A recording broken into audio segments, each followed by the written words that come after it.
오늘의 성경 말씀은 이사야서 30장 18절에서 22절까지의 말씀입니다. 우리 오늘 성경 말씀을 다 한 목소리로 크게 읽도록 하겠습니다. 18절. 그러나 여호와께서 기다리시나니 이는 너희에게 은혜를 베풀려 하시며 일어나시리니 이는 너희를 긍휼히 여기려 하심이라. 대저 여호와는 정의의 하나님이시라. 그를 기다리는 자마다 복이 있도다. 19절. 시온에 거주하며 예루살렘에 거주하는 백성아, 너는 다시 통곡하지 아니할 것이라. 그가 내 부르짖는 소리로 말미암아 내게 은혜를 베푸시되 그가 들으실 때에 내게 응답하시리라. 20절. 주께서 너희에게 환난의 떡과 고생의 물을 주시나 내 스승은 다시 숨기지 아니하시리니 내 눈이 내 스승을 볼 것이며. 21절.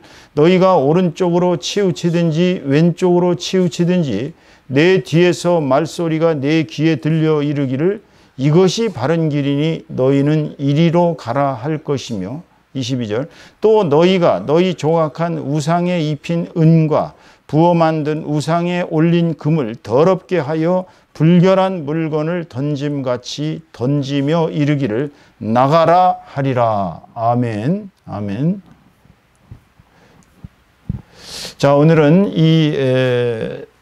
이사야서 30장 18절에서 22절까지의 말씀을 가지고 하나님은 때를 기다리신다라는 제목으로 은혜를 함께 나누도록 하겠습니다.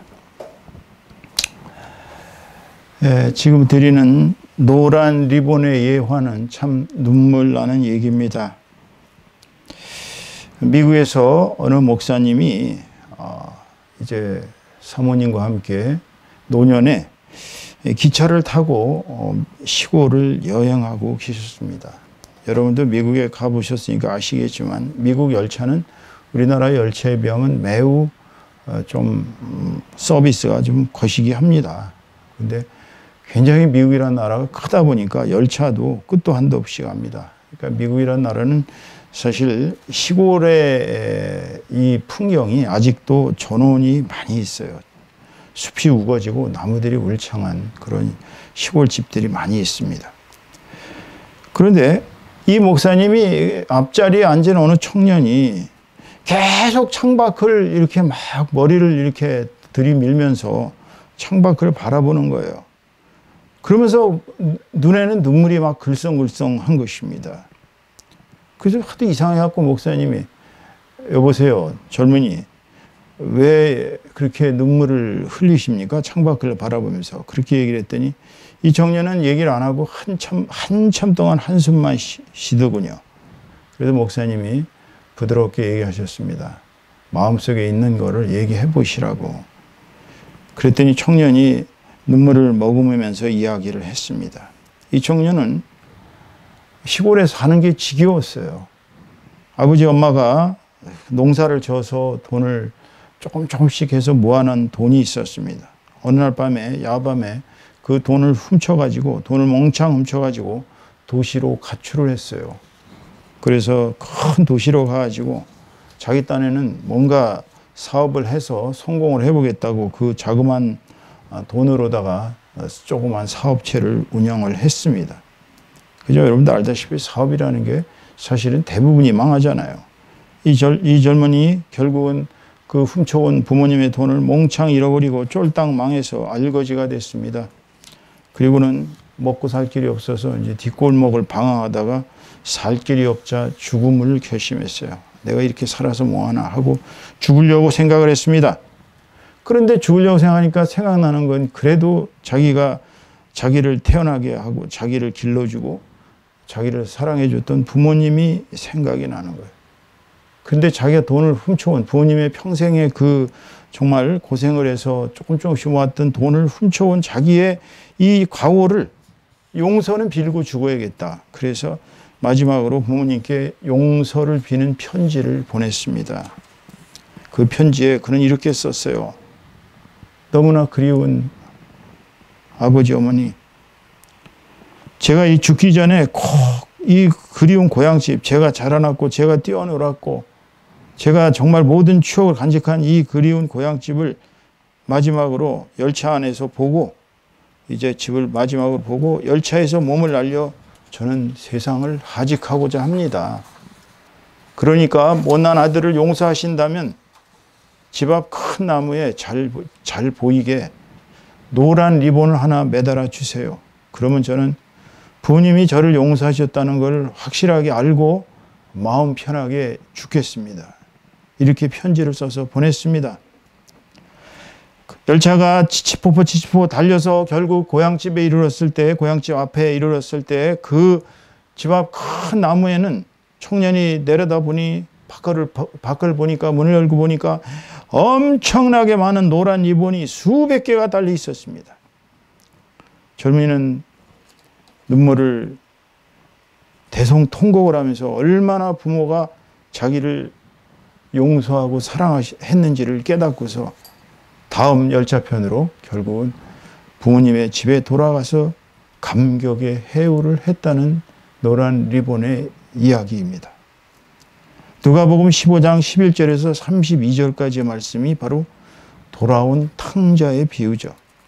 이 돌아온 탕자는 작은 아들입니다. 큰 아들은 집에서 부모 말씀을 열심히 듣고 열심히 생활하는데, 이 탕자는 어려서 부모에게 유산을 나눠달라고 그래가지고 그 돈을 가지고 먼 외국에 가서 사업을 합리하면서 장녀들하고 같이 놀며 그야말로 탱자 살다가 알거지가 돼서 돼지의 두엄을, 돼지에 먹는 그 열매를 먹고 살았습니다.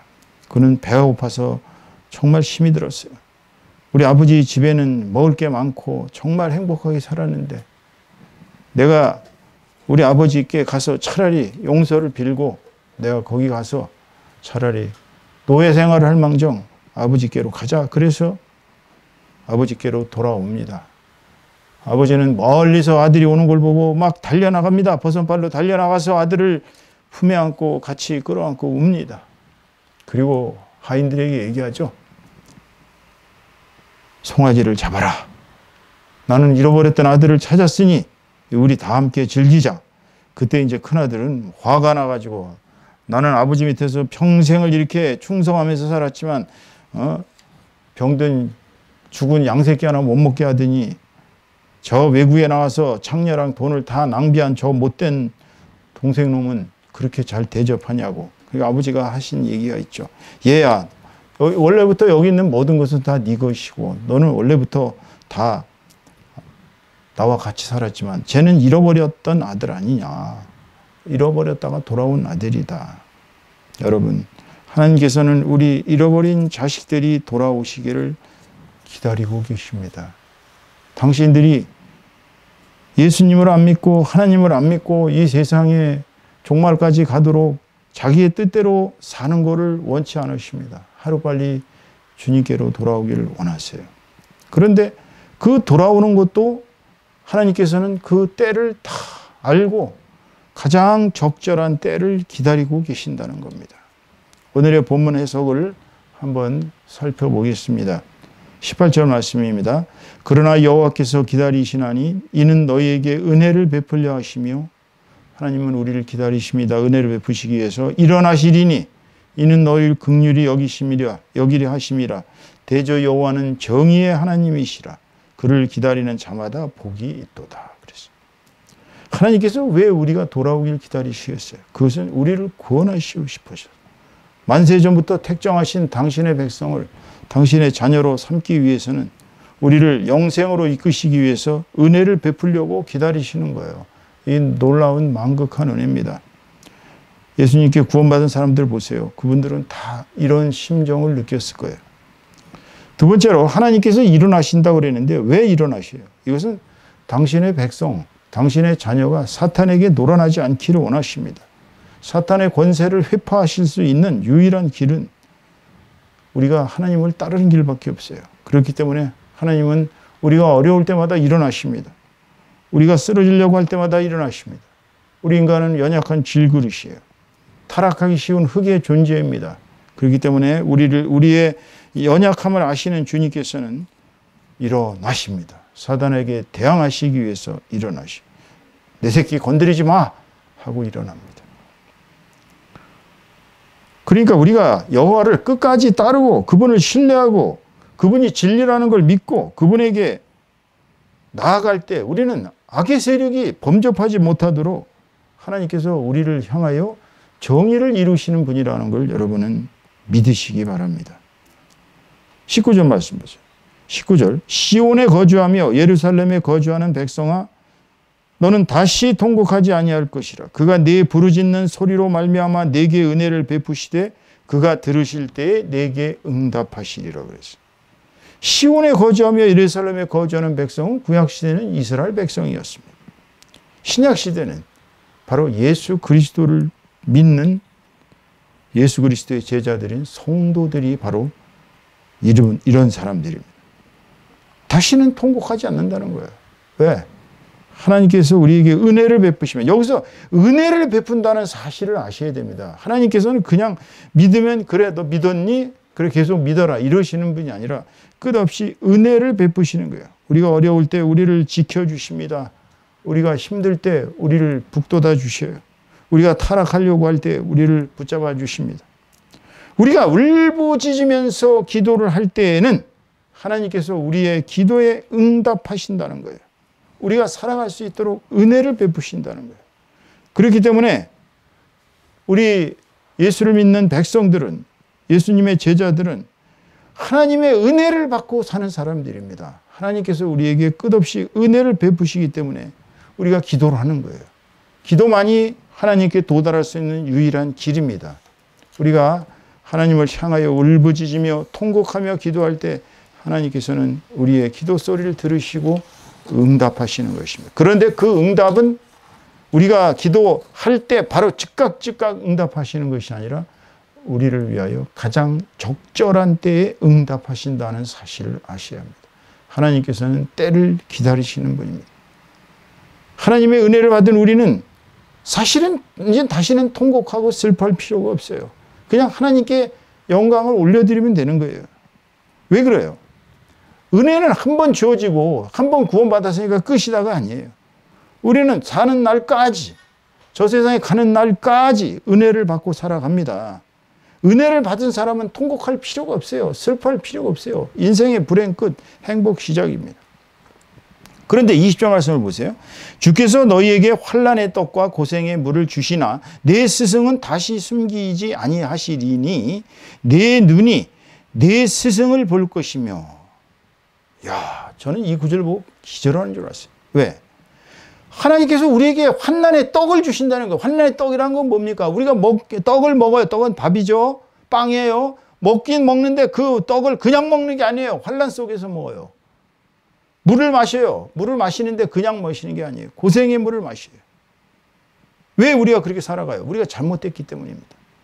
우리가 잘못된 길을 가게 되면은요, 우리는 주님께서 우리에게 환난의 떡과 고생의 물을 주셔요. 왜? 우리를 올바로 인도하시기 때문에. 우리의 영안을 여시기 위해서. 어디가 아프십니까? 뭔가 잘못 사신 거예요. 인생이 어렵습니까?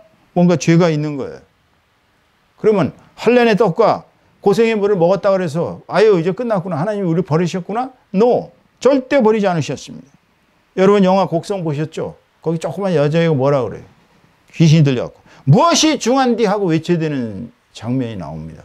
그게 그 해에 완전히 유행하던 말이었어요. 무엇이 중한디.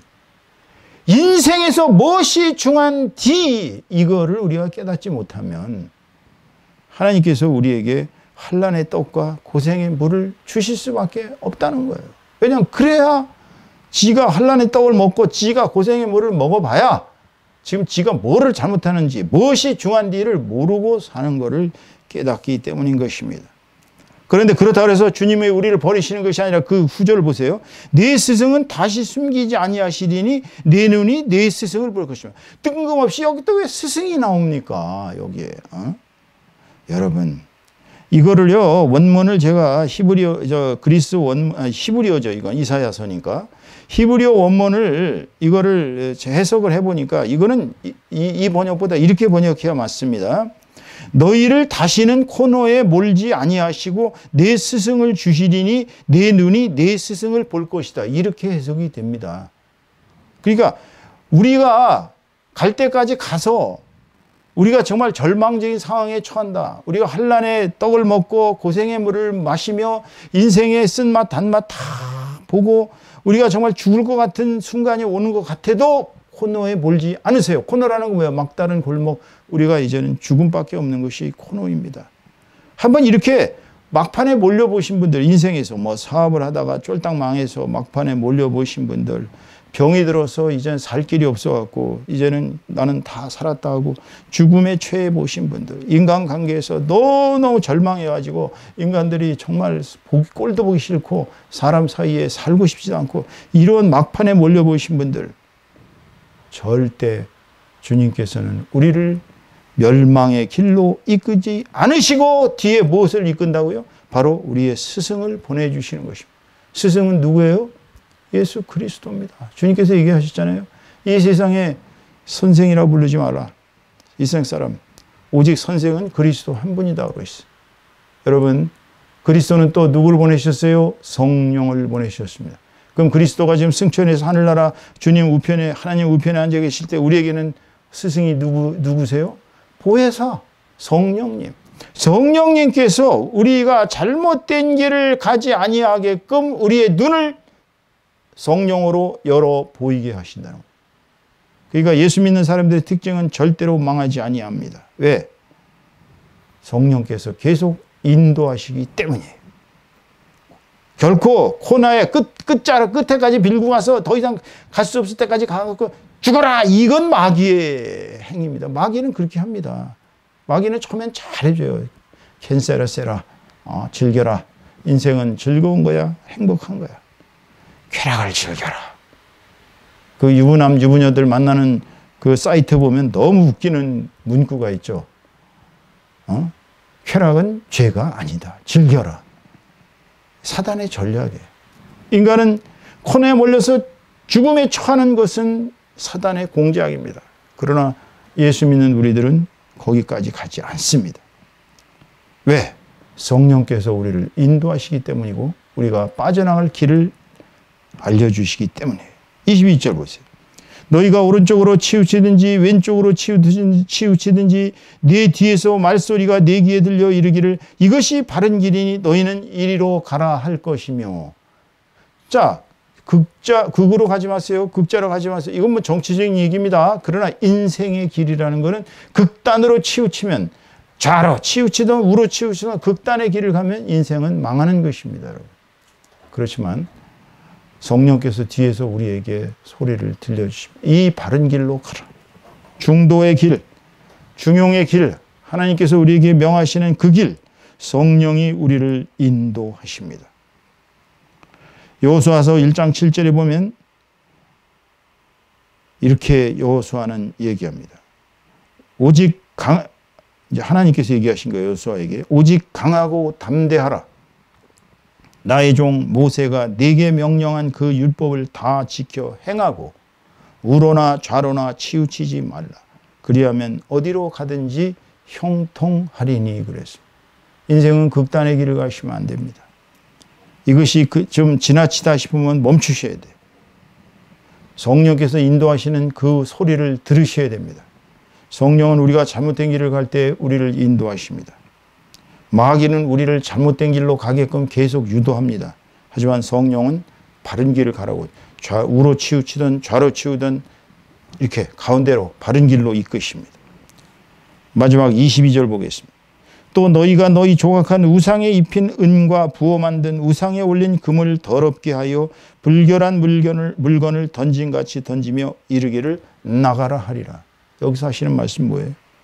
하나님께서 인도하시는 길을 가기 위해서는 첫째가 해야 될 일이 뭐예요? 우상을 버려야 하는 것입니다. 우리에게는 사실 알게 모르게 우상이 많이 있어요. 어떤 사람은요, 하나님을 열심히 믿는다 그러면서 다니면서 보면 사실은 돈의 신, 만몬 신을 섬기고 있어요. 돈을 너무 사랑합니다. 어떤 사람은 사랑을 인생의 최고의 가치로 여겨요. 하나님은 사랑이라고 그러셨잖아요. 사랑은 정욕입니다. 특히 이성 간의 사랑은 정욕이에요.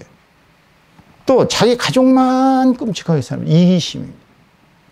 또 학문을 해서 좀 뭔가 업적을 세워야지. 명예욕입니다. 스포츠를 너무 좋아합니다. 골프 치러 간다고 주일날 예배도 빠지는 기독교인들이 얼마나 많은지 몰라요. 해외여행 간다고 주일 성수 안 하는 경우도 너무나 많습니다. 또 연예인들을 사랑해서 연예인들을 쫓아다니면서 그냥 악을 쓰고 소리를 질러대면서 인생의 목적이 그 연예인에게 있는 것처럼, 또 문화생활을 즐긴답시고 막 베토벤에 몰두하고 또 여러 수많은 모차르트에 몰두하고 쇼팽에 몰두해도 하나님에 대한 찬송은 하지 않습니다. 이 쾌락이에요, 사실은. 귀의 쾌락. 이 쾌락이에요. 이거 다 우상입니다. 그러니까 하나님보다 더 중요하게 생각하는 것이 우상이에요. 우리가 우상을 섬길 때는 하나님의 길을 갈 수가 없어요. 그 우상을 섬기면 섬길수록 하나님의 백성은 시련을 받습니다. 하나님께서 결국은 우리에게 아까 얘기했죠. 무슨 고생의 물과 무슨 떡을 주다 그랬어요? 아까 자, 환난의 떡을 주신다 그랬어요. 환난의 떡과 고생의 물을 주십니다.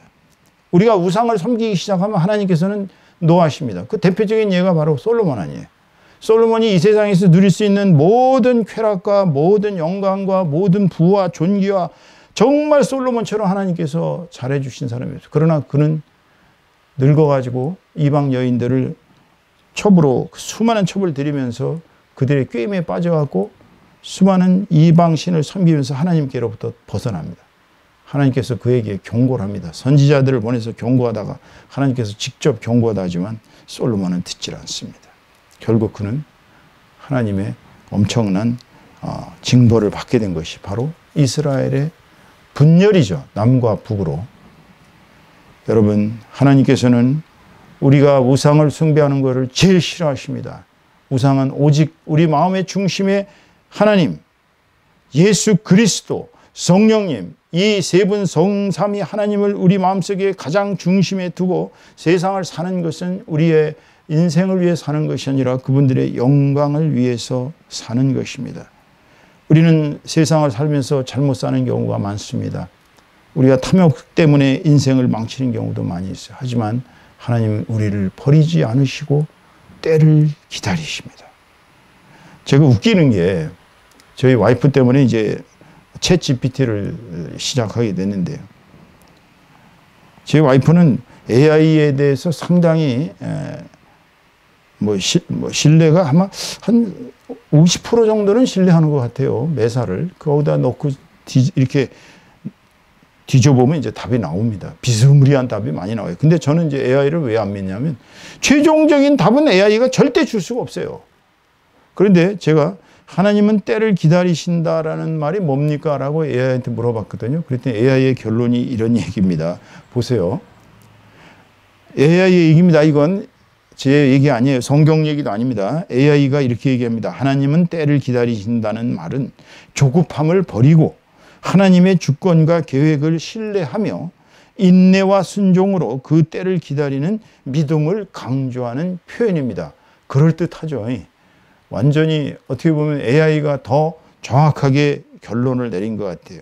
그러나 오늘 저는 하나님은 때를 기다리신다는 설교의 본문 말씀은 온갖 환난과 고난과 역경과 시련과 좌절을 겪고 있는 우리들, 지금 우리는 하나님께서 우리에게 강력하게 역사하고 계신다는 걸 알아야 한다는 것, 그것을 말씀드리고 싶어요. 그리고 이 상황에서는 모든 우상을 우리 마음속에서 제거해야 된다는 것입니다. 즉 하나님보다 우리가 더 소중하게 여기는 게 있다면 다 제거하고 성령님께서 주시는 음성에 따라서 그리스도의 길을 가야 된다고 결론을 말씀드리고 싶습니다. 그럴 때에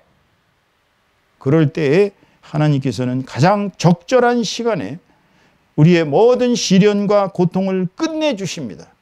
그리고 우리에게 빛나는 영광을 주셔요.